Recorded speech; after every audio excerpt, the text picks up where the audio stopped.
নমস্কার বন্ধুরা, এই মুহূর্তে আবহাওয়া নিয়ে সবথেকে বড় আপডেট কোথায় কোথায় চলছে তাণ্ডব বিস্তারিত জানিয়ে দেবো আজকের এই ভিডিওটির মাধ্যমে।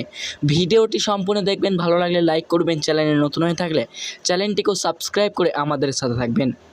তো সুপ্রিয় দর্শক, আজকে আমরা দেখে নেব আজ 21শে মে 2026 কলকাতা এবং দক্ষিণবঙ্গের বিভিন্ন অংশে স্বস্তির বৃষ্টি এবং কালবৈশাখীর ঝড়ের পূর্বাভাস রয়েছে।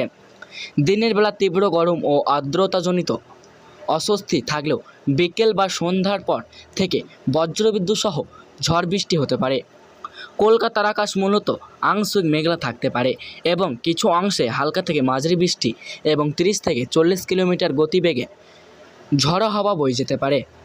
হাওড়া, হুগলি এবং 24 পরগনাতেও এই দুর্যোগের সতর্কতা জারি করা হয়েছে। উত্তরবঙ্গে বৃষ্টির দাপট বেশি থাকবে বলে আশা করা হয়েছে, তবে সামগ্রিকভাবে এই স্বস্তি সাময়িক হতে পারে এবং সপ্তাহের শেষে পর্যন্ত দক্ষিণবঙ্গে গরম ও আর্দ্রতা আবহাওয়া বজায় থাকার সম্ভাবনা রয়েছে।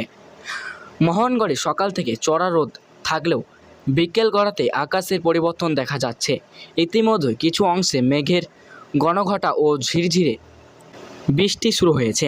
আলিপুর আবহাওয়া দপ্তর জানিয়েছে, আজ বিকেলের পর থেকে কলকাতা সহ দক্ষিণবঙ্গের একাধিক জেলায় বজ্রবিদ্যুৎ সহ ঝড় বৃষ্টির এবং ঘন্টায় 50 থেকে 60 কিলোমিটার গতিবেগে কালবৈশাখীর ঝড়ো হাওয়া বয়ে যেতে পারে।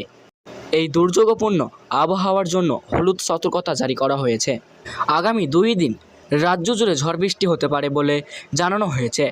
কলকাতা সহ সংলগ্ন এলাকায় বিক্ষিপ্তভাবে বৃষ্টি হতে পারে। উত্তরবঙ্গে বৃষ্টির দাপট বাড়বে, পাশাপাশি দক্ষিণবঙ্গে সোমবার এবং মঙ্গলবারেও বিক্ষিপ্তভাবে বজ্রবিদ্যুৎ সহ ঝড় বৃষ্টির সম্ভাবনা রয়েছে।